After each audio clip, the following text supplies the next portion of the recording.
Bonjour bien-aimés, bienvenue encore sur notre chaîne Partage Biblique TV. Vous avez devant vous le frère Kodovi Adjouda, appelé communément le frère Yao. Alors aujourd'hui, nous allons partager ce petit sous-thème, la vie éternelle, l'objet de notre foi, qui fait partie de bâtir sa vie chrétienne sur les fondements solides. Alors, nous partageons aujourd'hui ce petit sous-thème, la vie éternelle, l'objet de notre foi. Alors, la question qui se pose aujourd'hui pour les chrétiens, est-ce que les chrétiens ont pour objectif la vie éternelle? Est-ce que la motivation des chrétiens, pour ceux qui ont cru, est-ce que leur motivation est la vie éternelle? Est-ce que leur désir, c'est de vivre un jour avec Dieu? Est-ce que tous les efforts qu'ils fournissent est pour la vie éternelle? C'est la question qui se pose. Alors, il y en a plusieurs, vraiment, qui se disent chrétiens, mais qui n'ont pas pour objectif la vie chrétienne. Alors, déjà, quelqu'un qui croit, quelqu'un qui est un enfant de Dieu, quelqu'un qui dit qu'il est enfant de Dieu et qui n'a pas pour objectif la vie éternelle a déjà faussé ses bases. Alors, après avoir cherché Dieu et connaître Dieu, la deuxième chose que nous devons chercher à comprendre, c'est l'objet de notre foi. Pourquoi nous avons cru en Dieu? Pourquoi nous avons cherché à connaître Dieu? Pourquoi nous avons cherché à voir Dieu face à face? Pourquoi nous avons le désir de connaître Dieu? Alors, quel est notre désir? Ça doit être la vie éternelle. Alors, d'où vient notre partage aujourd'hui? Et nous allons tous ensemble découvrir. Nous allons lire rapidement un passage et que nous tous, peut-être, nous connaissons à peu près. Nous allons lire dans Matthieu, chapitre 6, le verset 33. « Cherchez premièrement le royaume et la justice de Dieu, et toutes ces choses vous seront données par-dessus. » Alors, dans ce passage, nous voyons deux choses. La première des choses, chercher premièrement le royaume. Et la deuxième chose, la justice de Dieu. Alors nous voyons que ce passage nous révèle les deux choses. Quelles sont ces deux choses? Chercher à connaître Dieu. Et la motivation de notre recherche doit être la vie éternelle. La justice de Dieu, c'est la vie éternelle. Alors, vous voyez que dans ce passage, nous avons ces deux choses. Chercher premièrement le royaume. Et ce royaume parle de la recherche de Dieu, ce que nous avons parlé dernièrement. Chercher à connaître Dieu. Et la deuxième chose, la justice de Dieu, qui est la vie éternelle. On va dire, mais pourquoi le frère Yao, il parle de la justice de Dieu et il parle de la justice, et il parle de la vie éternelle. Mais la justice de Dieu, c'est la vie éternelle. Allons-y ensemble avec moi. Nous allons lire encore un autre passage qui parle encore bien clairement. Jean chapitre 17, le verset 3. Il dit, « Or, la vie éternelle, c'est qu'ils te connaissent, toi, le seul vrai Dieu, et celui que tu as envoyé, Jésus-Christ. » Alors, nous voyons que dans ce passage aussi, les deux choses sont visibles. Chercher à connaître Dieu est l'objet de notre foi qui est la vie éternelle. Il dit, c'est qu'ils te connaissent, toi le seul vrai Dieu. Ça veut dire chercher d'abord à connaître le véritable Dieu.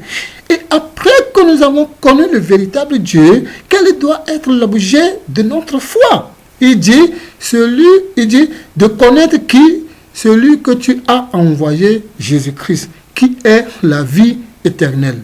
Je dirais, Jésus-Christ est cette vie éternelle. Alors, nous lisons encore ce petit passage dans Jean 14, le verset 6, qui dit, Jésus lui dit, je suis le chemin, la vérité et la vie. Nul ne vient au Père que par moi. Alors, nous voyons ici déjà que, en réalité, c'est Jésus qui est cette vie. Alors, nous voyons en réalité que après de chercher à connaître Dieu, notre motivation doit être de chercher la vie éternelle et de rester auprès de Dieu éternellement, d'avoir le désir de vivre avec Dieu. Et ce désir doit nous pousser à vivre notre vie chrétienne. Ce désir doit être l'objet de notre vie chrétienne. Et la question qui se pose, est-ce qu'aujourd'hui les chrétiens ont cette motivation? Est-ce qu'aujourd'hui la vie éternelle dit quelque chose à un chrétien? Est-ce qu'aujourd'hui quelqu'un se préoccupe de la vie éternelle? Mais je me demande, parce que aujourd'hui le christianisme n'a plus de base. Des gens ont faussé la base du christianisme. Et ce qui fait que ce qui est principal, on le met de côté, et ce qui est élémentaire, et c'est ce qu'on a accroché sur ça. Ou bien ce qui est fondamental, on le met de côté, et ce qui est formel, et c'est ce que nous sommes accrochés là-dessus. Alors vous voyez que après que nous avons connu Dieu, notre motivation, que la motivation de notre vie chrétienne doit être la vie éternelle. Mais peu sont ceux-là qui cherchent cette vie éternelle. Permettez-moi de vous dire, un jour, j'ai posé la question à un grand frère qui assiste, ou bien qui est l'adepte d'un grand camp de prière, et vraiment que des milliers de personnes se réunissent là à tout moment, ou bien chaque mois. Et je lui ai posé la question, mais dis-moi, grand frère, tu participes à la prière là-bas chaque mois, dis-moi, et des milliers de personnes qui viennent, des gens qui payent le billet d'avion, des gens qui payent la voiture, des gens qui payent le transport pour arriver. Dis-moi, est-ce que vous tous là-bas, est-ce que l'objectif de votre présence là-bas, est-ce que c'est de chercher la vie éternelle? Est-ce que tous ceux qui viennent là-bas, ils viennent là-bas pour chercher la vie éternelle? Il me dit, oh petit frère, mais oublie l'autre là. Mais qui va dépenser son argent pour venir dans un camp de prière et pour chercher la vie éternelle?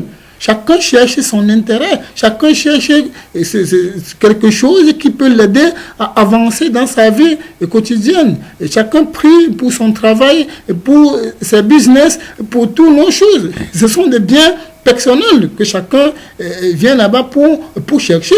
Personne là-bas ne vient vraiment pour la vie éternelle. Oublie ça. Et je lui ai dit, et vous voyez combien de fois la base est déjà faussée? Alors, pour nous, nous devons comprendre que des milliers de chrétiens aujourd'hui n'ont plus la pensée de la vie éternelle. La vie éternelle ne leur dit plus rien. Tout ce qu'ils veulent, c'est de satisfaire leur propre corps ou bien leur bien-être. Alors, nous allons lire quelques exemples dans la Bible. Nous continuons tous ensemble et nous allons voir. Nous lisons dans Jean chapitre 6, le verset 24 à 27. Nous lisons, « Les gens de la foule, ayant vu que ni Jésus ni ses disciples n'étaient là, montèrent eux-mêmes dans ces barques et allèrent à Capernaum, à la recherche de Jésus. Et l'ayant trouvé, au-delà de la mer, il lui dit, « Rabbi, quand es-tu venu ici ?»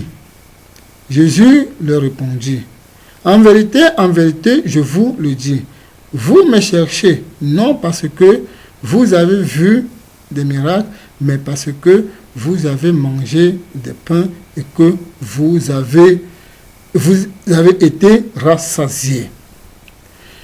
Travaillez, non pour la nourriture qui périt, mais pour celle qui subsiste pour la vie éternelle. Et que le Fils de l'homme vous donnera. Car c'est lui que le Père, que le Dieu a marqué de son sceau. » Amen. Alors, nous voyons ici un exemple pratique. Ce sont des gens qui cherchaient Jésus. Et ils ont constaté que Jésus est allé au-delà du fleuve et ils ont traversé le fleuve pour aller là-bas à la recherche de Jésus. Et l'ayant vu, il lui a posé la question, mais on te cherchait depuis, mais tu étais où? Mais quelle était la réponse de Jésus? Je reconnais bien sûr que Vous me cherchez, ce n'est pas parce que vous avez vu des choses que je fais et que cela vous pousse vers moi, mais parce que vous avez mangé et que vous avez été rassasié.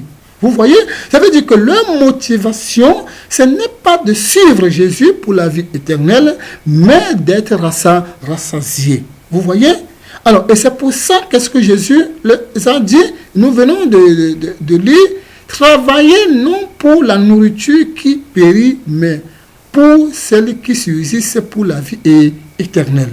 Alors, nous voulons vraiment conseiller à chacun de nous, chaque chrétien, de travailler sa vie chrétienne, non pour des choses formelles, non pour des choses périssables, mais pour ce qui subsiste pour éternité. Ce qui subsiste pour la vie éternelle. Ça veut dire que notre objectif, notre désir, nos efforts doivent être mis pour la vie éternelle, pour saisir la vie éternelle.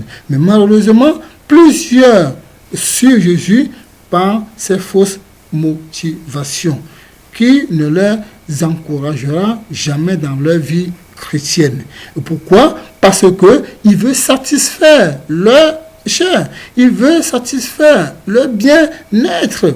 Vous voyez, ce qui fait qu'aujourd'hui, personne ne trouve l'intérêt à la vie éternelle. Tout le monde est fixé sur son bien-être. Et c'est déjà une fausse base. Et notre désir, notre objectif doit être fixé sur la vie éternelle. Toujours dans la même conversation avec Jésus, nous lisons un passage encore qui suit. Dans Jean chapitre 6, toujours, le verset 53-56. Il dit, Jésus leur dit, en vérité, je vous le dis, si vous ne mangez la chair du Fils de l'homme, et si vous ne buvez son sang, vous n'avez point la vie en vous-même. Celui qui mange ma chair et qui boit mon sang a la vie éternelle, et je le ressusciterai le dernier jour. Car ma chair est vraiment une nourriture et mon sang est vraiment un breuvage. Celui qui mange ma chair et qui boit mon sang demeure en moi et je demeurerai en lui. Alors, vous voyez, ça arrive à un moment où ces gens qui suivaient, cette foule qui suivait Jésus, Jésus a commencé à les rendre conscients de cette réalité.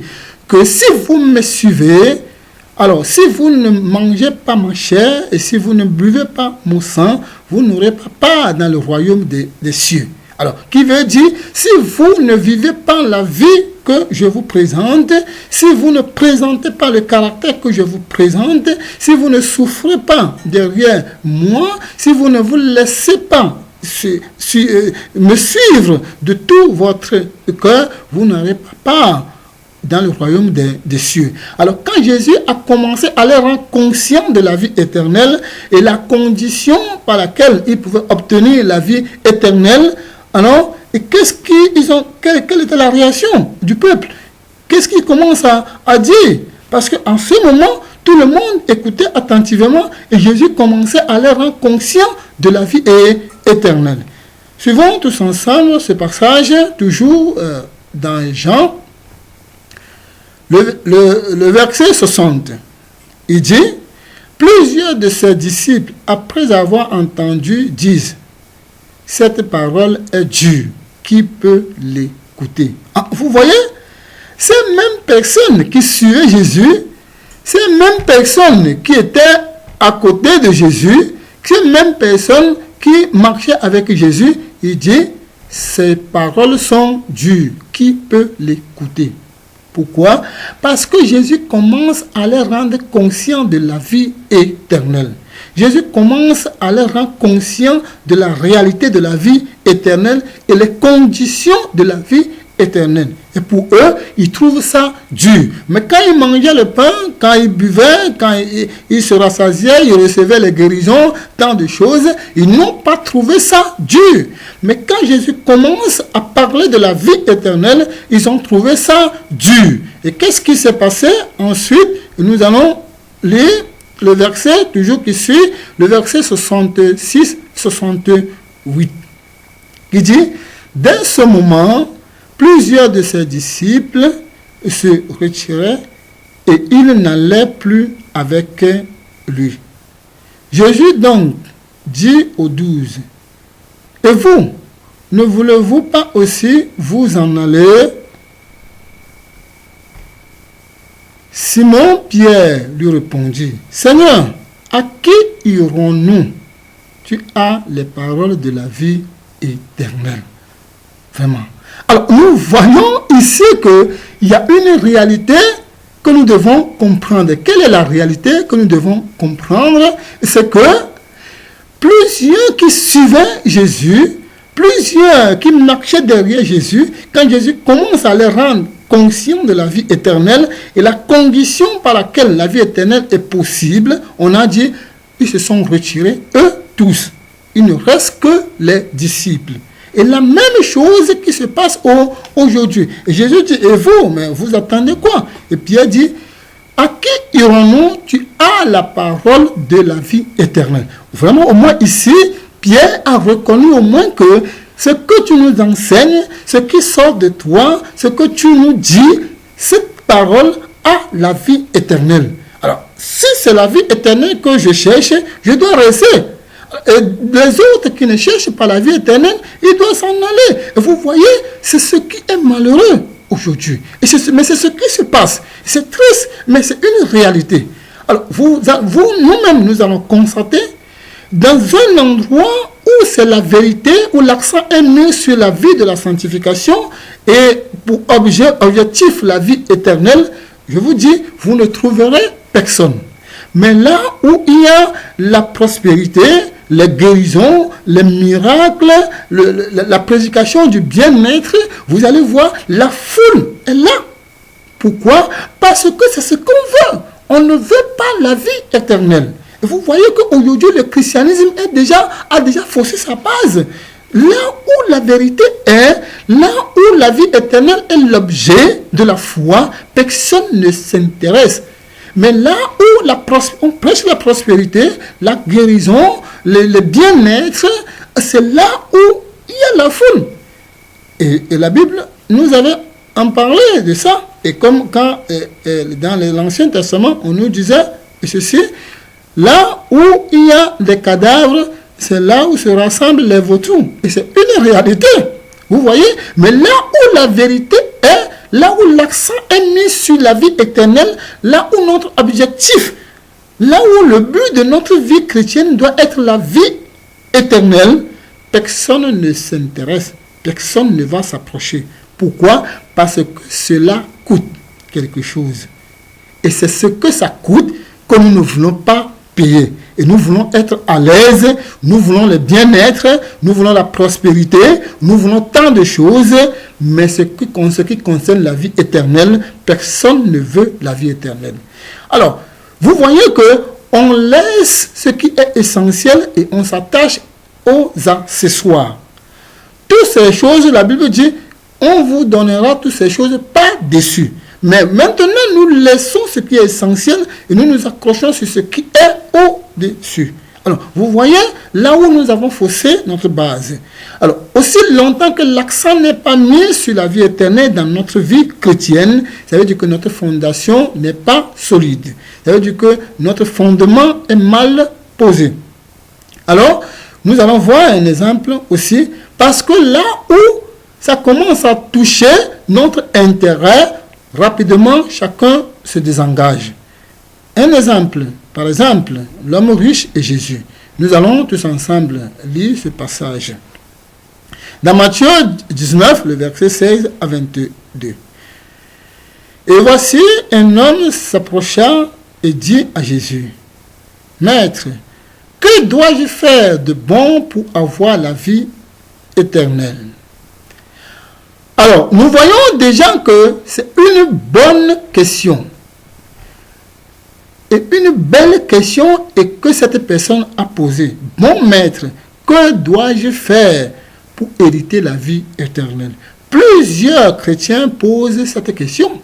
Plusieurs personnes posent cette question. Non, pour moi, c'est la vie éternelle que je veux. Je veux avoir la vie éternelle, c'est pour ça que je suis là. Mais au fond, intérieurement, la motivation est autre. Et ça se voit plus tard. Et dans la vie de cet homme riche, c'était visible. Et qu'est-ce qui s'est passé?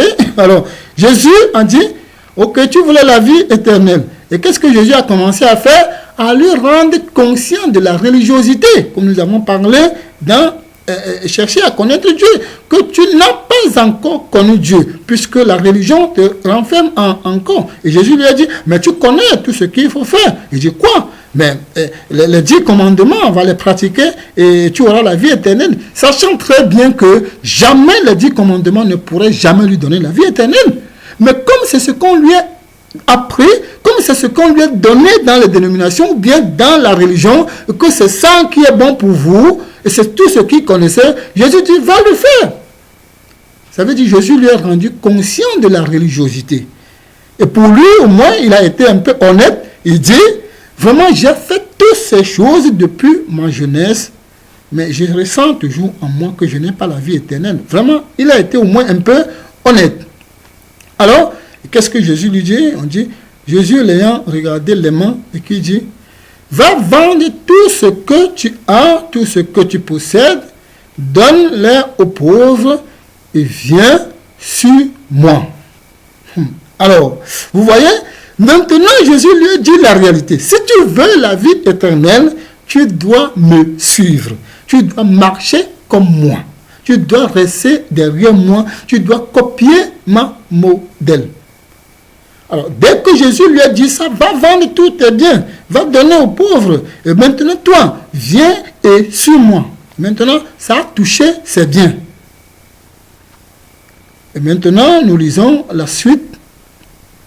Ici, le verset 22. Après avoir entendu ces paroles, le jeune homme s'en alla tout triste, car il avait de grands biens. Alors, vous voyez, mais pour quelle raison le jeune homme est rentré tout triste? Mais il a posé la question, je veux la vie éternelle. Mais pour quelle raison il est rentré tout triste? Parce que ça a touché son intérêt. Il va dire, mais comment? Les biens que moi j'ai pris le temps de prier Dieu à tout moment pour que Dieu me donne les choses que j'ai tout passé, tout menu de prière pour que Dieu me donne. Et aujourd'hui, je me sépare de ces choses et marcher derrière Jésus. Mais comment? Lui, il n'a même pas un endroit où poser sa tête. S'il pleut, il est dedans. Le soleil, il est dedans. Il marche bien nu. Mais vraiment, je vais suivre quelqu'un comme ça? Vous voyez? Mais c'est toi qui as dit que tu veux la vie éternelle. Et on t'a donné la condition de la vie éternelle. Et on a dit, malheureusement, il est rentré tout triste. Et vraiment, je vous dis, et ça c'est la réalité du christianisme aujourd'hui. Plusieurs disent non, nous voulons la vérité, nous voulons la vie éternelle. Mais quand tu commences à les rendre conscients de la réalité de la vie éternelle, des conditions pour avoir la vie éternelle, quand tu commences à les rendre conscients, ils ne s'approchent plus jamais de toi. Pourquoi? Parce que ça a touché quelque chose en lui. Parce que ça a touché son intérêt. Mais s'il venait vers toi et que tu lui prêchais la prospérité, la guérison, la prophétie, le bien-être, la morale, vraiment, on va t'applaudir. Puisque tout le monde aime la morale, le bien-être, toutes ces choses. Mais la vérité qui met l'accent sur la vie éternelle, personne ne s'approche. Mais quand même, tout le monde dit, nous voulons la vie éternelle. Vous voyez? Alors, et là où Jésus a commencé à mettre l'accent, ce jeune homme est rentré tout triste. Alors, si nous voulons être honnêtes, en nous-mêmes, nous devons nous examiner pour savoir quelle est ma motivation de suivre Dieu. Est-ce que réellement ma motivation est la vie éternelle? Est-ce que c'est parce que je veux avoir la vie éternelle que je suis en train de suivre Dieu? Mais si cela est le cas, que je veux avoir la vie éternelle, quelles sont les conditions de la vie éternelle? Je dois les chercher à connaître. Alors, nous voyons que le grand problème du christianisme aujourd'hui, c'est ça, les bases sont faussées. Personne ne cherche l'objectif principal. Personne ne cherche plus la vie éternelle. Mais nous tous, nous cherchons le bien-être, les prophéties, les guérisons, le bien-être, vraiment la prédication de la prospérité. Et vraiment, tout le monde va t'applaudir. Et la foule sera tout autour de toi. Mais si tu mets l'accent sur une vie de sanctification, tu mets l'accent de la vie de droiture, tu mets l'accent sur l'humilité, tu mets l'accent des conditions pour la vie éternelle, personne ne va s'approcher. C'est malheureux. Alors que c'est ce qui doit être l'objet de notre foi. Nous continuons notre lecture encore. Nous lisons dans 1 Timothée chapitre 6, le verset 11 et 12, qui nous dit: pour toi, homme de Dieu, fais ces choses et recherche la justice, la piété, la foi, la charité, la patience, la douceur. Il ajoute quelque chose. Combat le bon combat de la foi. Saisis la vie éternelle à laquelle tu as été appelé et pour laquelle tu as fait une belle confession en présence d'un grand nombre de personnes. Alors, nous revenons encore sur ce passage de Timothée. Vraiment, si nous regardons, c'est un conseil que Paul donne à Timothée. Timothée était un homme de Dieu, au service de Dieu. Mais vous voyez les conseils que Paul lui donne, ça veut dire que Paul reconnaît le danger d'avoir une mauvaise motivation.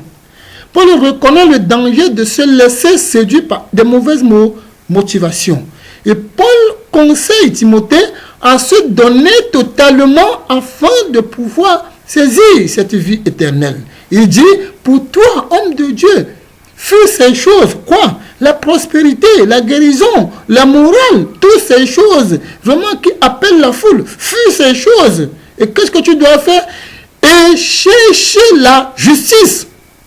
Nous avons vu la dernière fois la justice, ou bien dans le début de notre message, la piété, la foi, la charité, la patience.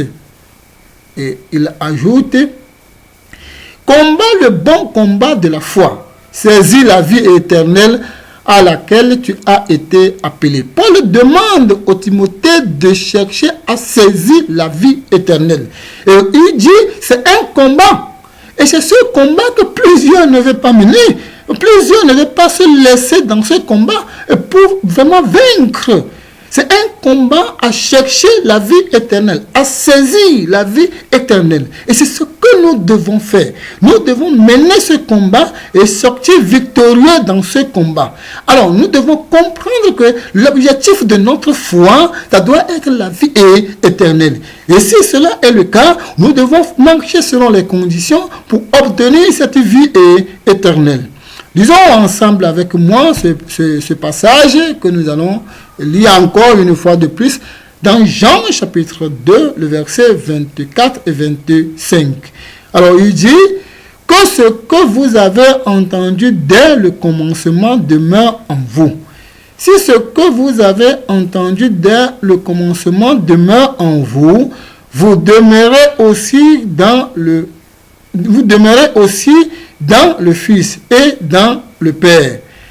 Et la promesse qu'il nous a faite, c'est la vie éternelle. Alors vraiment, nous voyons que la vie éternelle reste une promesse pour les chrétiens. La vie éternelle reste toujours pour nous comme une promesse. Et aussi longtemps que c'est une promesse, chaque promesse a ses conditions. Il n'y a pas de promesse qui n'a pas de conditions. Alors si la vie éternelle reste toujours jusqu'aujourd'hui pour nous une promesse. Nous devons remplir les conditions pour pouvoir saisir cette vie éternelle. Et notre désir pour chacun de nous, c'est qu'ils combattent vraiment ce bon combat afin de saisir cette vie éternelle pour vivre avec Dieu dans ce royaume que Dieu a promis de nous donner éternellement. Alors, merci encore de nous avoir suivis. Que le Seigneur nous bénisse. Et nous vous conseillons encore davantage de nous suivre encore dans notre prochaine vidéo qui va nous parler encore de quelque chose de très important. Puisque nous avons parlé aujourd'hui la vie éternelle, l'objet de notre foi. Alors, la vidéo qui va suivre, nous allons parler la source de notre foi. Entre parenthèses, la croyance. La source de notre foi. C'est très très important. D'où vient notre foi? Notre foi vient d'où? Si notre foi est faussée, ça veut dire que nous avons faussé la base. Ainsi, suivez-nous dans notre prochaine vidéo et nous allons partager ce thème, la source de notre foi. Que le Seigneur nous bénisse. Merci encore davantage. Que le Seigneur accorde sa grâce à chacun de nous de chercher à vivre cette réalité pour la vie éternelle. Amen.